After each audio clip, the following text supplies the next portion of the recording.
show-only watchers. You've never read the books. Oh, yeah. All right, and so how many people are show and book watchers then? Wow, this is very good here. Yeah, that's awesome. So how many people were super, super excited about that hot, boat sex incest? Some very hesitant. And for those of you that raised your hand, I want you to know that yes, it was aunt and nephew having sex, but genetically, because of how much incest there is in House Targaryen, they're about 44% sharing of DNA, so they're closer to being siblings genetically than aunt and nephew. So if you raise your hand, shame on you. Shame on you. You, Cersei, raising your hand. Yeah. That was okay with you. I thought you were going to make it sound like Come on, and they're going to have sweet little incest babies. Yeah, right. I mean, Dani even thought she was going to marry her brother, so... Well, you know the reason they do that, right? Mm-hmm. The reason that they keep it in the family... You got to keep that bloodline pure. ...is so that they can better control their dragon. Yeah, see, there's a reason. All you other judgmental people not going on with this incest relation. Tyrion's face. Tyrion's face. Oh, yeah. Yeah, that's a bit different, right? Well, yeah, we also need to talk about, in a bit, how the hell they're going to actually have a baby, because supposedly neither of them are supposed to be fertile. So, but John doesn't ever want to have a kid because he thinks he's a bastard. Yeah. And Dani thinks she can't get pregnant because, quote, the witch that murdered my husband said so. Which she didn't in the show, but she did in the books. Yeah, I guess so. But if you notice, we have Funko Pops up here. We have the Dothraki language, Game of Thrones coloring book. I actually have some Game of Thrones earrings. So during this panel, people that have some of the best predictions or comments, we're actually going to give these away. And it could be randomly. We could be like, you want to know what? You have beautiful eyes. You deserve a Funko Pop. It could be anything. But I think we should introduce ourselves really quick before we get carried away. Yeah. What, me? Oh. So, my name is Val, and I run the YouTube channel Because Geek. And it's a channel based on basically all of Game of Thrones. I analyze the show. I do in-depth videos on it, and I also really like to do a lot of sleuthing, so I try to find a bunch of hints everywhere that could be telling me what's going to happen next and that type of thing. So, you know, she even has a detective outfit. Yes, I have put on a detective outfit for some of my videos, yeah. But I should have brought that. It's an Expo, you know, I'm supposed to be dressed up. But, oh well. So, yeah, if you wanted to find me online, just search for Because Geek. Everything should show up on Google. And, yeah. I'm Roars. I also do anything geeky sci-fi. I've done mostly Game of Thrones and Song of Ice and Fire lately. I think like 300 videos on YouTube now about Game of Thrones and Song of Ice and Fire. I have an addiction. My hair was much longer in that photo, and I made the terrible decision to cut it off, but... Same with me. I know. It happens when we just... We want to cut it off. So yeah, you can search for that. But what we're going to talk about is predictions for season 8. And I definitely have a lot. I know you have a lot. And I guess my first question, because this has been a really big thing, how many people think that Tormund and Beric are actually dead? Raise your hands. Yeah, no way. No, you put your hand down. That's a trick question. No.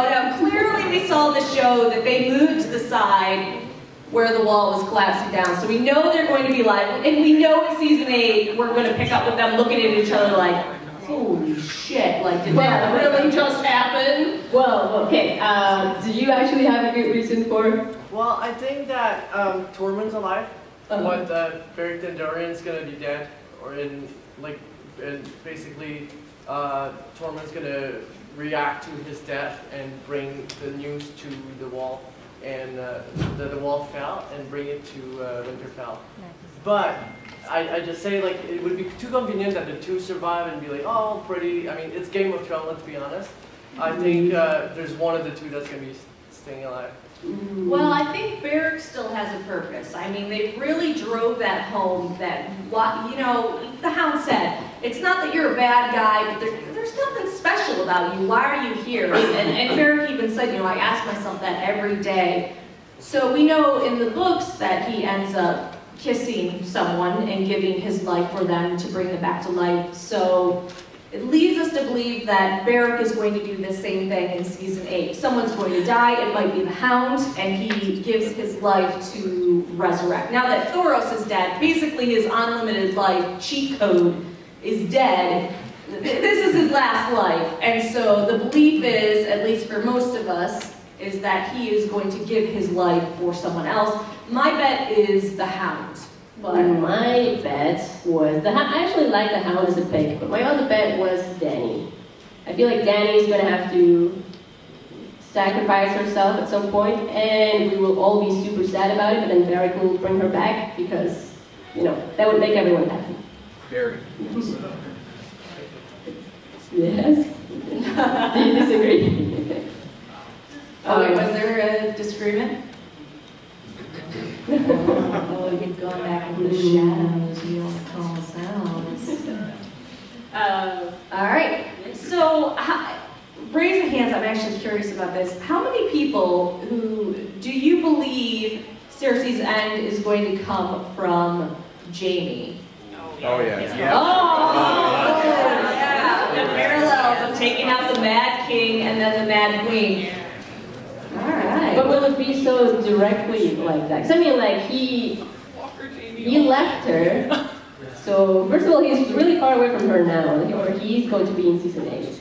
So, and how awkward. He's going north. Can you imagine that meeting when he finally gets to Winterfell with the boy he pushed out of the tower for love? You know, that interaction. Like, hey. Oh, wait, do you have a question? I do. I have a real far reach, but one that I'm kind of hoping for in my heart. I think it's Jaime. all going down in season 8. I think everybody's going to be dead, and I do believe it's Jaime, but I hope it's Walker Jaime. So I couldn't totally raise my hand there. So Walker Jaime comes back for Cersei. Walker Jaime for the strangulation. That'd be I'm still waiting for White Hodor. Like, I really want that. And every time I tell people are like, you are a sick bitch. I still want it. And I want Bran to cry, just like a little tear to come down. Yeah. I somewhat like that, but instead of Jaime being White Walker, I think it's going to be Cersei, and I think she's going to become a Night Queen. Because she's going to rebel against all the humans. She'll be like, well, you guys are like jerks.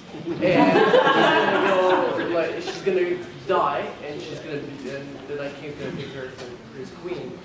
And yeah, I think Jaime's going to kill her. If we look in season 7, at one point at the beginning, I think it was the first episode, they're standing on a map in the Red Keep that she got painted. Cersei was standing on the neck and the map, and Jaime was standing on the fingers. Standing on the fingers, and I think that it's a little hint that gives a lot of. That's why I'm still on him being the one that chokes the life out of her. So my perfect thing would be, because they didn't finish the prophecy in the show, they didn't talk about, you know, the little brother that chokes the life out of you. And what I really hope is they're waiting until season 8 to reveal the rest of that prophecy, and that comes into play where it could be. Oh, that's interesting. Jaime, yeah, that's what I'm like. I'm crossing my fingers that they're going to have that part. You've been raising your hand for a while. Yeah. So if the prophecy is in Valyrian, we know that gender's in the gender neutral. Yeah, there's no he. So what if it's a little sister? I mean, and it's Arya. She's on Arya's list. Oh yeah, that one has sadly been debunked. Yeah. Well, she's on Arya's list, but she was going to go down to kill her, and then she went back up. I don't know. I think she has more of a drive to go for it. Well, and I've heard a lot of people wanting Arya to take Jaime's space to do it. Yeah. Which I feel like is Jaime has to die for that, but yeah, that would still. I think that's what he wants to talk about. Oh yeah. I think it is Arya. And I think there was an aide that walked in on Jaime and Cersei in about episode 5 or 6. I think she's going to take her face. and get close to Cersei. That's all. Wait, Arya's gonna take Cersei's space, or? No, the aide. There's a serpent. Oh, that girl. Oh, Okay, the one yeah. with the haircut that, I yeah. showed it for a reason. Oh, yeah, I mean, Well, I mean, I still feel like Arya's going to be taking Littlefinger's face and be using it for, yeah, she has to use it for something. Come on, after that epic kill. yeah. Anything, just to take that as a trophy. The face is still intact, so. Yeah. Yeah. Iron Man. Tony, I'm sorry. Speaking of Arya, I think her and the Hound are going to have it out, and I can see the Hound getting revenge. Revenge on Arya? You know, you could really see how proud the Hound was when Brienne was talking about Arya being safe at Winterfell, and you know, it doesn't matter, no one could. He was very proud of her. I don't think the Hound has any animosity towards I feel like Arya. the Hound could end up saving Arya from something in some way. Just He doesn't have any animosity towards either of the Stark girls because he's the only one that cared for Sansa when they got lost in the street, right? He did save her. I mean, he doesn't even have animosity towards Brienne, who was the one that just beat the snot out of him, where he's just like, hey, you know, let's have a conversation. She's Like, behind the scenes on that. She's like, I was trying to portray like kind of like shy, like, oh hey, I'm sorry, I kind of killed you and left you for dead, sort of thing. and the Hound's like, I'm sorry, I kicked you between the legs, you know. Things happen. Yeah. I think the Hound has another purpose. If you look at the old series, it was Rome. There was a thick meat hands guy, Pullo. Julius Caesar and Cleopatra got together to have a kid, but it was actually the Roman soldier Pullo that impregnated Cleopatra. So I'm thinking that maybe the Hound has a deeper purpose, and he's going to be fathering a royal child for somebody who's infertile. What? Well, we already know the deeper purpose, definitely, when the Hound went up to the mountain, or on the mountain, and said, you know who's coming for you. You've always, that's Clegane Bowl. Get hype. It is happening. Clegane Bowl. Yeah, Clegane Bowl. I am so excited. People are like, well, it doesn't matter anymore because it's not really, it's still going to be awesome. I was just reading a really interesting theory about that, and the basics of it was that when the Hound and the Mountain had that fight when they were little kids, it wasn't just because the Hound took a toy from him. It was actually because the Hound, and if you notice how the Hound was very easily able to read what was in the fire this season, it looks like it wasn't the first time that he had done that, and that's the idea I got, because he didn't look very shocked. He just looked like, you know, this is something he's done before. And if that's the case, that could have been what happened when they were little kids. And say the Hound saw something in the fire or he saw the Mountain's death in the fire, and then he went and told him about it, and the Mountain got pissed off and shoved his face in the fire. And that's why, of course, he's been afraid of fire, because seeing things in the fire is what got him burned. It wasn't just a toy, so maybe maybe there's something there. It's so hard to piss the Mountain off, isn't it? He's just such an even-tempered guy. But yeah, but you gotta admit that's kind of cool if you're having that way. Yes. One thing that's been on my mind a lot, like since the season 7 finale, was Tyrion's face when he noticed Jon and Daenerys having road sex and everything. I just want to know everyone's reaction to that. Just what do y'all think? So they did an interview after. I always feel like this is like cheating. They did an interview afterwards where they said that Tyrion was more concerned that Jon is going to cloud her judgment and that Dany is going to go and believe Jon more, and because Jon's always going to do what's right. He's not going to lie. Like Tyrion said, I would have lied, and Jon can't do that. So what they said was mostly Tyrion was concerned that it was going to complicate things and that she was going to more believe Jon or follow Jon and listen to him more than him.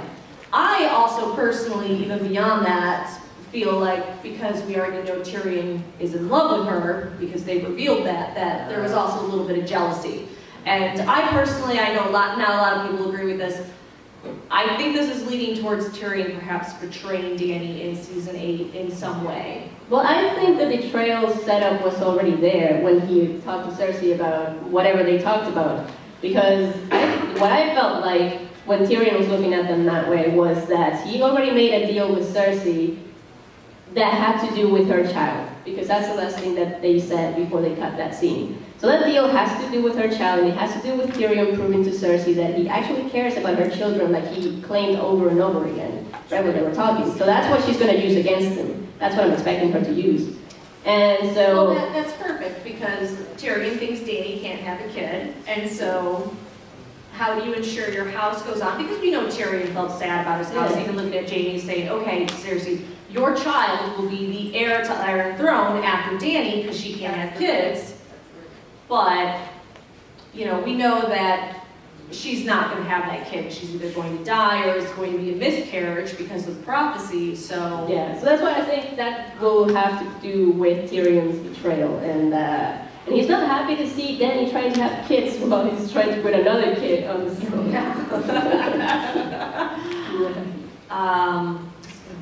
I'm sure it already came to mind of a lot of people, but I have a feeling like the Mountain has probably a bigger role to play in the term that he might join the Night King's army, because I mean he's already partially pretty much dead. I think he might also rebel against Cersei as soon as like the Knights or the Dead Army. The Army of the Dead come? Well, that's the thing. We have so we know we have Ice Whites, which are from the Night King. We know we have Fire Whites, which are from the Lord of Light, or whatever is that. And then we have whatever Qyburn is. And we don't know exactly what type of white the Mountain is, or if he's technically a white. So we don't know yet, but we definitely know that the Fire Whites, such as Jon and Beric, are different than the Ice Whites, which seem to be completely controlled by the White Walkers, the others. So that's the thing. We don't know the level of control that we have over the Fire Whites versus the Ice Whites. Because Qyburn's like seems to have a huge dead boner for that. Oh yeah, he picks up that kid. Everyone else is freaked out, and he's like, I love him. Everyone criticizes him. Interesting. He's not. It's no malice. It's not because he's this sick, twisted dude that just loves torturing people. He's a scientist. He loves knowledge and science, and I can respect that. I'm a cellular molecular biologist, so like to me, it's like, I get you, dude. Like he's just so, he sees this hand, he's like curious, while everyone else is like, what are you doing? Like there's no, I just love cutting this person open. It's like, no, I'm doing this because I want to know what happens when you do this. And right, and that was totally expected for Qyburn to do that, and that's where I think there's going to be a connection between Qyburn and Cersei, that, you know, Qyburn will get her to try certain things with these whites that, you know, and instead of just using an army, like Qyburn will give her ideas of other things to do. Oh, I think Qyburn definitely will either come up with anti-white, a way to defeat them, or defenses against them. Absolutely. Yeah. If he's already able to create a type of white with the Mountain, no doubt he's already looking at it going, I'm not going to call you Iron Man this time, I'm going to call you Tony. Mr. Stark. Oh. Is it possible on the whole Cersei subject that she is really not pregnant and she's using that to sway people emotionally? Yeah. It is possible, but that can only last so long, right? Like she has to start growing. That's it. It's possible that it's Euron's. Yes, it's very possible that it's Euron's. Yes? I had a crazy thought that the dead dragon might recognize his mother. Oh, that could happen. That bond might be too strong for the Night King to break. Yeah. Because otherwise, how sad is that going to be? His two brothers fighting against him, and Dany. It's going to be devastating. Yeah, absolutely. I'd like him to recognize his mother. And have some sort of hesitation. But we haven't seen that so far in the Ice Whites, which is what worries me. But Viserion's more of a White Walker than a White. A little bit. Yeah. So the whole theory around the dragons is 3 dragons for 3 Targaryens, and they're saying either the Night King is a Targaryen or he's just a White Walker and he's controlling him. So what they're saying is going to happen, because everyone thinks that the Night King is Bran, and we can get to that subject in a moment too if you'd like, but say it's not him. They're saying Tyrion is another Targaryen and that he's supposed to ride Viserion, and that Jon, because Jon died, he's supposed to ride Rhaegal? Yeah. And that all 3 This is even it named after his bio dad. How perfect would that be? Yeah. Oh God. I loved when Drogon came up to him, and you could just see. Sorry to be kind of, I guess, disgusting for a moment. How would I phrase this? Excited Danny was when John was touching the dragon. I feel like there's no proper way to say that. It's like meet the guy from Try and keep it PG-13. I may be wrong, but I think back when Tywin was still alive, didn't he make a reference that his wife cheated with a Targaryen? So I do you remember that? I vaguely remember Tyrion just on one of his little rants saying how his wife cheated with a Targaryen. I agree with you that I think Tyrion is actually a Targaryen, and that's why, because when Dany had locked the dragons in the underground the previous season, Tyrion was able to go in there and approach them, whereas they would have been surprised. You don't eat the hell. They didn't anybody else. You just go in and unlock them and let them out. I thought that was a huge hint. I took that as a huge hint. He is a Targaryen. And it could match up because Aerys really was, I mean, even when Joanna came to court, he's like, well, apparently I married the wrong woman, like looking at her. So there was, I don't think there was ever admitting from Tywin or Tyrion that there was cheating, but definitely Aerys was into Joanna a lot, and like remarking about her breasts and so firm. In the books, he kind of made like a comment about that. The Lord's right to the first night or something like that. I can't remember exactly what it's called. Yeah. But he was joking, but no Tywin freaked out. Oh yeah, Tywin, jeez. So, but I mean, there's actually a lot of evidence that maybe Jaime and Cersei are, I mean, because Cersei has the madness and the, you know, yeah, Jaime and Cersei kind of seem Targaryen-ish too. So yeah. There's that. You're like, Speaking about the dragons, I have a feeling that Dany's going to lose the other two. Not only you shut your mouth. I think it's going to be like devastating. Like it's going to be epic, but I think they're going to, because Drogon I think was the largest, but like, wasn't he? Yeah. Like, yeah, he's the largest. So, I mean, that's why he was able to command the. And you notice she was in control of him, and then Drogon would kind of turn to them and roar and let them know what to do. There's a chance that she might lose everything. Well, yes, there's always been a chance that that's part of the bittersweet ending that George R. R. Martin has talked about, which is like, we will lose all magic in the world, like we will beat the the White Walkers, the Night King, either beat them, destroy them, or have them, or do a pact or whatever and have them leave. But magic needs to be gone, the dragons need to be gone. So that could definitely be. Well, and you know, the thing with George is, he kept saying, you know, it's a bittersweet ending, and people kept thinking, oh, the others win, and it's terrible, and he said, you know, no, I mean bittersweet like Lord of the Rings, where, yeah, you defeat the evil, but, you know, at what cost? How many people died? Like, places were torn down, they were destroyed, you know, a race just left. Yeah. So, I mean, we could see the end of season 8 where, okay, let's say the Night King is defeated and the others, but we have families that are extinct now, and entire houses. We lost a ton of, perhaps most of House Stark, other houses, you know, maybe Jon loses, if Dany becomes the love of his life, loses Dany. So, yeah, you defeat the others, but the Seven Kingdoms is in shambles. There's no real leading monarch. Houses are extinct. That's bittersweet. Yeah, you won, but at what cost? Of course. Yeah. Over there. Yes. I think that Bran's going to morph into the Ice Dragon, and because the Night King's marked Bran, he's going to know that he's there, and he'll have to kill the Ice Dragon. And that will therefore kill Bran, but I think it'll be bittersweet in the way that it's a sacrifice. Can we elaborate on that? So, are you saying that Bran is going to get into Viserion and try to take over him while the Night King is riding him to try to? It's not possible. Yeah. And because you know when he was forged into the Ravens, the Night King was like, yeah, called him out like I the Night King's gonna know that like brands in the dragon, and the Night King will either have to kill the dragon or deal with, you know, the dragon turning on them. I had a similar idea, but yes, It's not possible. Okay, why are you saying it's not possible? It's not possible because the person or item or whatever it is has to be alive for him to warg into it. He can't warg into the dead.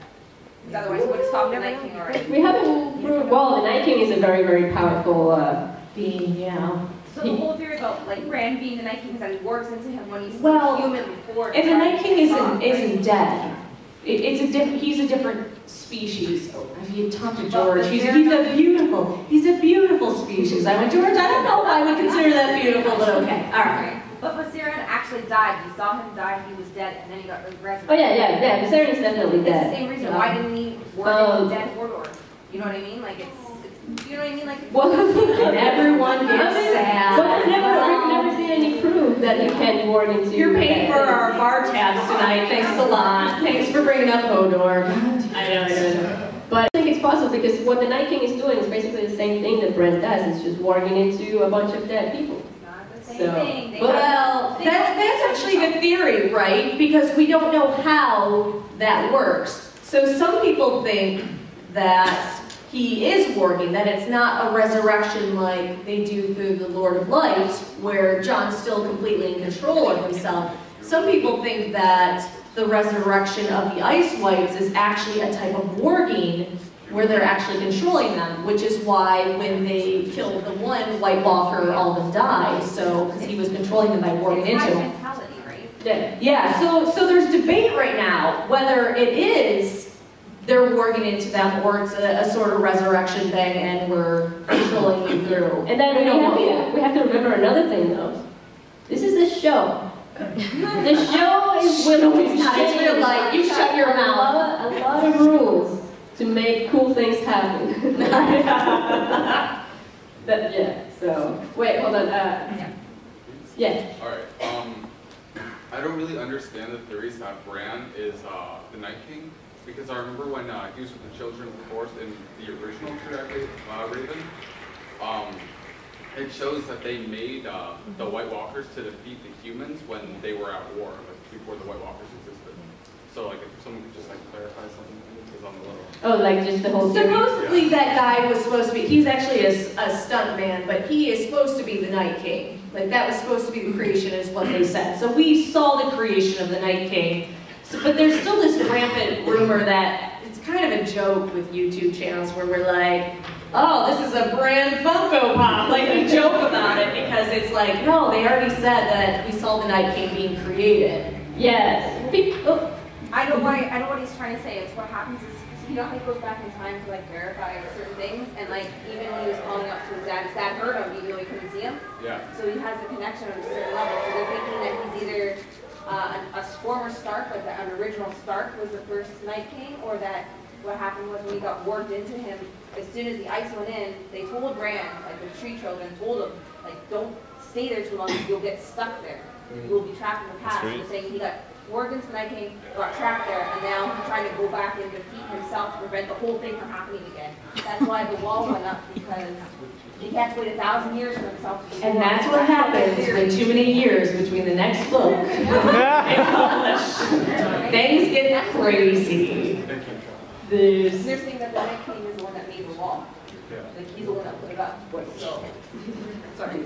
No, that's good. We got okay. Question over here. Yeah, I feel like there's an elephant in the room when it comes to this whole dragon undead thing. It's like, where did the undead get their chains? At the local Home Depot?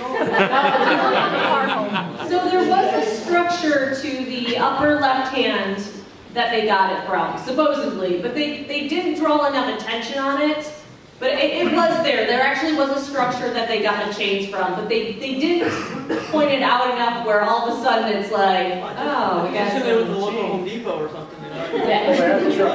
You know they have But if they can't swim, how they put them on a dragon? Yeah, they can't swim. Well, we don't know if they needed to swim. They could have just walked to the bottom and attached them that way. But yeah, there's a lot of things that we shouldn't need to be finding explanations for. They should be clear. So if something is not clear right off the bat, you know that the writers didn't really do a good job there.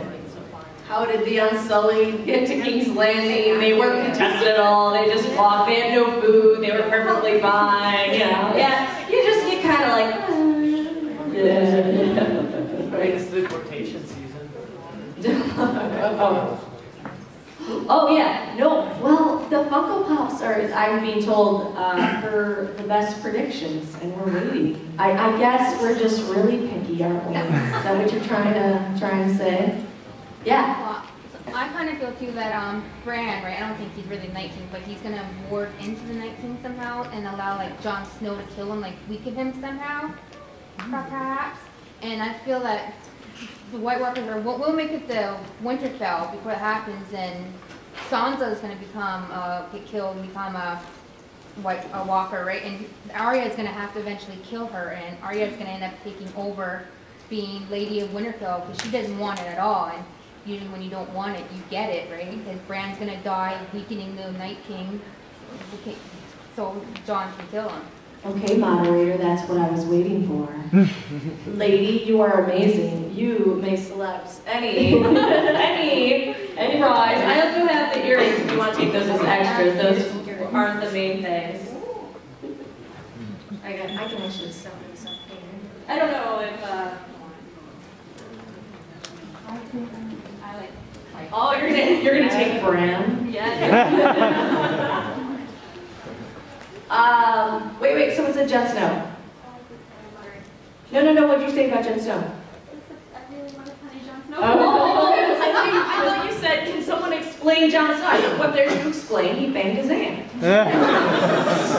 Oh, and everybody cheered. That's what everybody thought. Everyone was and they were genetically closer to siblings than aunt and nephew. It was okay. They're going to have beautiful incest babies, and those babies are going to, and they're going to become even more inbred. It's just the circle of life. Everyone was like, oh my god, that's what's going to happen. Season 7, everyone was like, yes, Jon. Yeah, get it. Bang your aunt. Get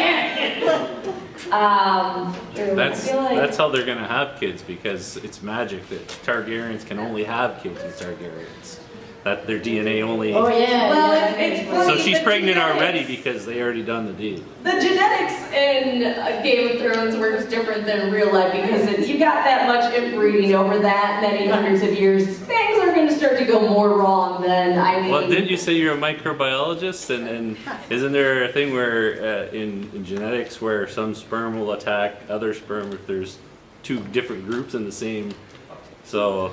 The Targaryens can do that down to the fighting level. Man, his DNA is forever inside you. Did you know that? He's a part of you forever. Yeah, there's a lot of fun things about cellular molecular biology. I don't think we should go over in this minute. People might start shuddering. I know there's someone over there with like green hair. You've been holding your head up for a while. Are you? Oh, with the skull in the head. I know who you are. Shoot. It's from Bleach. Yeah. No.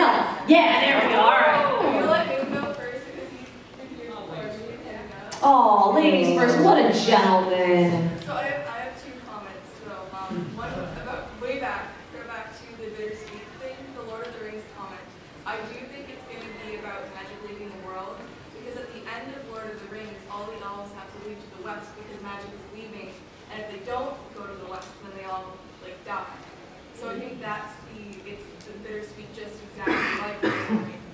The magic is going to leave the world. And they'll finally get normal seasons, because we know they said the reason why their seasons are so messed up is because of magic. So hopefully they'll go back to, 4 seasons or something. And then there's the second comment. The drowned god is a bigger thing in the books. Do you think the people who have drowned and been brought back by the drowned god, do you think they might be similar to Jon and Eric, where they're water wights? God, I hope so. I hope so much that they're a type of white. But they basically have CPR, right? They just have basic when they bring them back. So I kind of hope Patchface is, though. Yeah, Patchface is so. God, he's so creepy. If someone creeps out Melisandre, you need to stay away from that guy. I do not like him. Yeah. Read the books for that one. Yeah. Wait, because he, ladies first. Or the chances that Daenerys will make Jon a Stark? Whoa. Okay, wait. Let me think of this logically. it would make sense because I feel like John right now is king before Daenerys, right? He's the rightful heir. But John has never wanted to be king. Like, he's only ever king because he gets chosen to do it. So I feel like it would make sense for him to, if they're both alive in the end, for John to give it to Dany and say like, hey, I would rather just stay in the north, you rule the 7 kingdoms, I'll be your warden, and I think that could happen. And no, they're going to get married and have tons of incest babies. Come on! Well, I meant as in legitimatizing him, like what Roosevelt did. Oh, to legitimize him. Well, I mean, John could actually, if you want to look at technicalities, being a king, he could legitimize himself. Like, he has the power. But, you know, I really like when he talked to Theon, and he said, you know, you don't have to choose. You're a Stark and you're a Greyjoy. And that's going to come into play in season 8 when John learns that he has a Targaryen father, and he's going to realize he doesn't have to choose. He's a Targaryen and a Stark. And once he discovers, because being a bastard has been playing in his head for a long time, that's caused a lot of issues with him. So once he learns that he's not a bastard, on some level that is going to be a relief for him, but he's not going to become power hungry all of a sudden. But definitely, he doesn't need Dany to have him make him a legitimate Stark. He could become a legitimate Stark himself because he's king. What do you bet the need is, wouldn't that mean he's not king anymore? Well, he isn't king right now, is he? Yeah. But what is Dany queen of?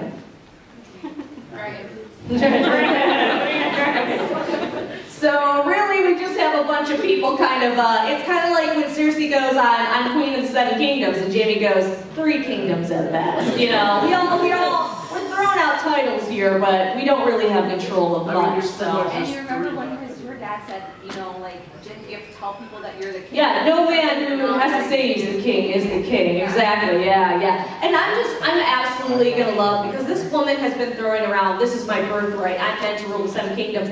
And when she finds out that it's John's birthright, just the look on her face is just gonna be like, so bitch. Like, I can't wait. Yeah. Over there. I just, going back to the bittersweet thing again, I think that the magic will play into it, but I also think that ultimately John's gonna have to kill Dany to become Lisa, is that what you're going for? Lisa, you monster. I know. It hurts, but I think that, yeah. I have seen a lot of foreshadowing for Dany to get stabbed in the chest. In this entire season, they keep talking about Dany getting hit by an arrow or hit by a crossbow, or like, if they're talking about John's stab wounds, then it's like Daenerys is the one saying it in a very suspicious way. Or well, I see more foreshadowing of her getting pregnant. Like, it's not, like, they've been talking about her uterus too much this season. Like, it's non-stop. I can't have babies. These are my children. Like, okay, that was even more obvious. But, yeah. But there's been a lot of talk about Dany's heart. Like, there's something about her heart and something about getting shot in the chest. There's something's gonna happen. Even, or maybe it's a red herring foreshadowing and someone else is the one who's gonna get stabbed in the heart. I don't know. I mean, maybe her heart has dragon hide and it won't be reachable. Maybe her heart is happy with her nephew's babies. You just want that is all you want. I just want to be as gross as possible. That's where I'm at. White polo. Yes. Everyone will die. So happy. This is how we want to start our Friday. We'll come down to gender. Gendry. Oh, so what happens with Gendry? He starts the Olympics for rowing?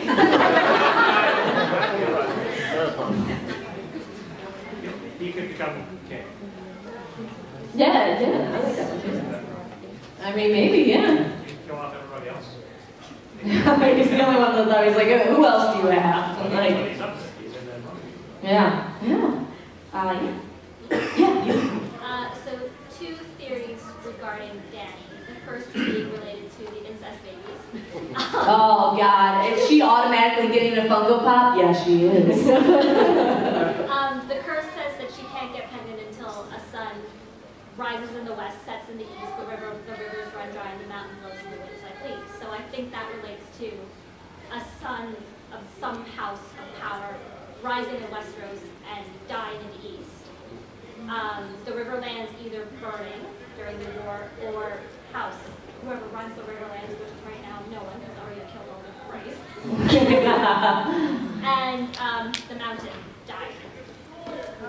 Yeah, no, I absolutely love that. I feel like, wait, did you have a second part? The second part related to Dany's heart. In the books it says that Lightbringer that helped destroy the first Night King was born out of a faithful wife's heart.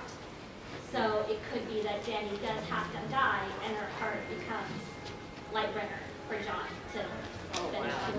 Well, I was thinking. Oh, yeah. Prize. Bravo. Anything. Earrings too, that's an extra bonus. You can pick something and the earrings. Sure. Well, I will add a little bit of that and remind you guys. Oh, yeah. Remind you guys that Melisandre has told Jon, when she was trying to have sex with him, that he had the power to make life, and that he had the power to make light.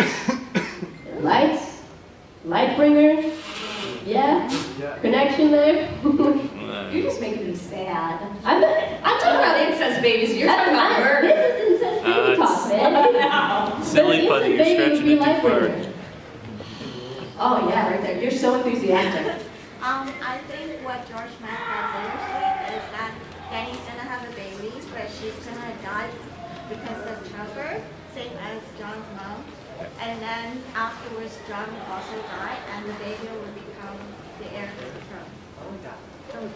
That's why it's bittersweet. Oh my God. So, a motherless or no, what is it? Orphan king. Yeah. I mean, Tyrion would make a good regent. Yeah. Definitely. Yeah. And he wouldn't be power grubbing. He would definitely help that kid grow up and then make sure that it stayed in power. And yeah. And Sam would be the Archmaester. Oh my gosh, yes.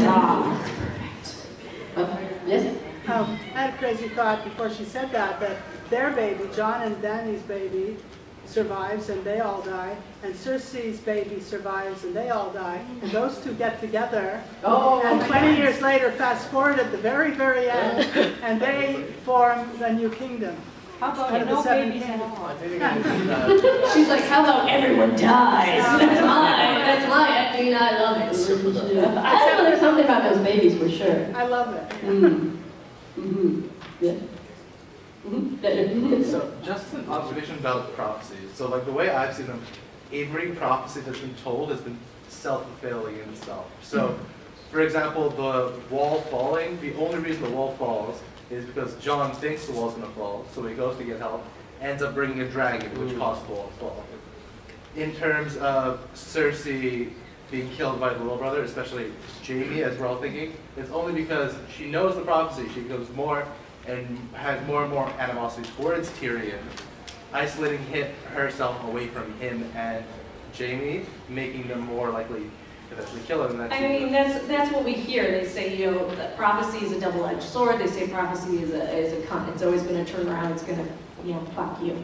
Trying to like that's the actual language. I'm not making it up. Like going off that though, since she's trying to defy the prophecy with Jon, I think that's what's going to set in course the series of events that finally will lead to her getting pregnant.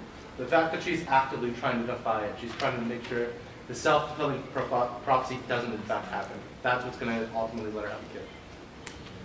Oh, for Dany? Yeah. I like Jon when he said, you know, a witch that murdered your husband, is that the most reliable source? That's the thing, like, you know, you're going off of, and I mean, she could have then said to Jon, well, I was barebacking it with some other dude in Essos for a long time and nothing happened. Well, not only that, but she wouldn't get period. Yeah, except we know in the last book, supposedly she... Yeah, but she wasn't before that, so that would be like... I thought she was going to tell that to Jon, not that it's like the most comfortable thing to talk about. Yeah. Your crush. We know women, if they have a traumatic, you know, miscarriage or stillbirth or something, that it can halt your periods for a while. And she was under a lot of stress, and you know, there are some women where they get on an airplane and it starts it because flight changes. So it's so hard to tell with reproductive stuff. Everyone's like, cellular molecular biologist, keep talking about theories, we're so excited. It's the best panel ever. 10 out of 10 stars, right? Pink shirt, you've been raising your hand for a while. I have a theory, and it's kind of way out there, but it has to do with the, John and Danny's baby. If she does have to die, and there always has to be a balance in, like, when they lose something, they always gain something back, and since she lost Viserys, I had this idea that maybe there's actually a dragon egg in Dragonstone, and that when they're actually mining for the dragon glass, they might fight it, and because she lost Viserys, and if she dies, but she can have the baby first, and then you have the baby for that dragon. Yeah, I've heard the theory about the egg, the extra egg that's hidden somewhere. I like it. I feel like if the dragons have to die, there probably shouldn't be any more eggs around. But I mean, there has to be eggs either under Winterfell or Dragonstone. So there has to be more eggs. I see it happening in the books. Because we did hear about Euron in the books having a dragon egg, so there's more in the books for sure. I don't know if this show will want to go that way, but I do feel like it's possible that Viserys' death pays for the baby that Dany can have now. So there's that too. Am I the only one that loved Euron this season? Oh, he's great. I just loved him this season. Every time Jaime is trying to he's like, I don't do shit. And he's just like running his mouth. Like, I have 2 good hands. And he's just, I loved Euron this season. I did too, yeah. Yeah, he was amazing. So is he really sailing back home, or is he actually going to get the army of the Bull? Well, so supposedly he's actually going to Essos now. Theon is going to go rescue Yara, so either he's going to go straight to the Iron Islands and go, wait a second, or he's going to catch up with Euron and then be like, that's not the way to the Iron Islands, buddy, so... Yeah, well, because they did the behind the scenes for the Dragon Fight, right? I don't know if you've ever seen it. But they did the behind the scenes, and when they asked him, he's like, well, he's legitimately terrified of this creature, and he legitimately wants to get the fuck out.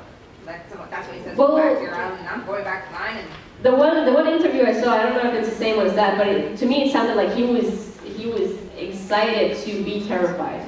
yeah, so like, he's never seen anything that scared him. Yeah, but to me it sounded like he wanted more of that feeling. So he's not going back home. He actually wants to fight these whites because they're like, it's just so exciting to him to be scared of something. So should we end, because we got like 10 Yeah, best predictions for season 8? Yeah, best predictions for season 8. So if you have your very best prediction for season 8, go crazy. Yeah, go crazy. We love Tim Burton. He has to go there. I'm excited. Make this so good. Don't let me down. All right. Okay. So everybody thinks that it's going to be Jaime or Tyrion maybe to kill Cersei. What if she is pregnant with Jaime's baby and her little brother kills her in childbirth? Oh, so the baby would be the little brother. The little brother. That shows the life out of her. It could be. Yeah. Do you think that's a winner? I can see that happening. Cersei dies. I think that's a winner. Yeah. I'm easy. You're like, no, Cersei dies. I'm like, yeah. What if through all this, everyone thinking Tyrion such, like, I love Tyrion, but that... I know. I cannot be the only one that doesn't realize it. Oh my God! What if through the whole thing, everyone was so much expecting Littlefinger to be the guiding little sneak, weaving his way around. But what if, in some way, Tyrion's behind the majority of it? He sided with his family because he thought they were going to come out on top. They drove him away, he sided with Dany. Out of jealousy, he ends up destroying all that, and he's going to end up on the Iron Throne because if he is a Lannister, he's kind of a little involved. If he's a Targaryen, he's a little involved. So he's kind of got his hands in all the pots. What if in the end he ends up on the throne because he screwed everybody else over? Them assuming that the hand of the king, queen, whomever is guiding them properly, but he ends up screwing everybody. She's clearly a Lannister lover. We're gonna throw this. I am. I'm sorry. I'm a terrible thing. I'm a scientist now. I mean, yeah. What if Tyrion's actually a Targaryen? Oh yeah, we were talking about that earlier. Yeah. Did I miss that? Yeah. We rambled so much. Yeah. It's I just what have we a do. feeling because he's got a connection with The dragons, yeah, don't eat the hill. Yeah. Yeah. Well, Although some people would burn you alive for seeing that. Sybil over there. Twist. Yeah. I was just wondering, what do you think about Jamie being Azor Ahai? There was this talk about him perhaps like plunging his sword or whatnot into the love of his life, which would be his sister, and that would be bringing forth like Lightbringer. I'm just thinking, I feel like he should have like a larger role. I wonder if what do you think about that? Of him being... Yeah, he definitely does look like he needs one bigger final event in his story arc. I like that. What do you think? Jamie Azor Ahai? Killing Cersei? Because everybody thinks it's John, the prince that was I don't see him as Azor Ahai. I still see him as killing Cersei, but yeah. I did like the theory that explained the whole, like, how he was in the water with Brienne, and that's where he breaks, and that's, like, he is the sword, basically. Like, he is Lightbringer. I'm not surprised no one wants one. You don't want a constant reminder of the sad death of the giant. Like, no one wants that in their home. Like, come on, you're trying to, like, screw you. Red shirt, black watch, yeah. So speaking of people being the sword, I think George R. R. Martin, he once said that he likes the idea of the story beginning after the hero has died. So I think Rhaegar Targaryen is Azor Ahai, Lyanna Stark is Misa Misa, and Jon Snow is Lightbringer. Jon Snow is going to kill the Night King, but it's going to be bittersweet, as in there's going to be a new wall, and Jon will have to protect, like, there's going to be a new threat beyond the wall, like a new type of White Walkers. Jon will have to, like, protect, like, against them, so he can never be with Daenerys, and Jon will kind of become, like, what Benjen was, where he's, like, half White Walker, half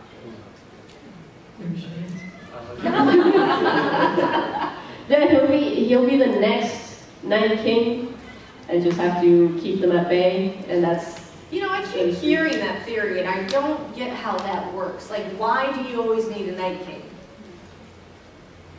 Well, maybe it's part of the pact. Yeah, part of that. Who else is going to be the threat, though? If there's no threat from beyond the wall. Like, I don't know. Humans are a big threat to Like each a other. threat to the wild Shit we do to each other. Like, brown coat. Yes, you. Sorry. I'm terrible at descriptions. What are the chances that Catelyn Stark will turn out as a White Walker or even Lacy Adams? Are you talking about the Dothraki turning into White Walkers?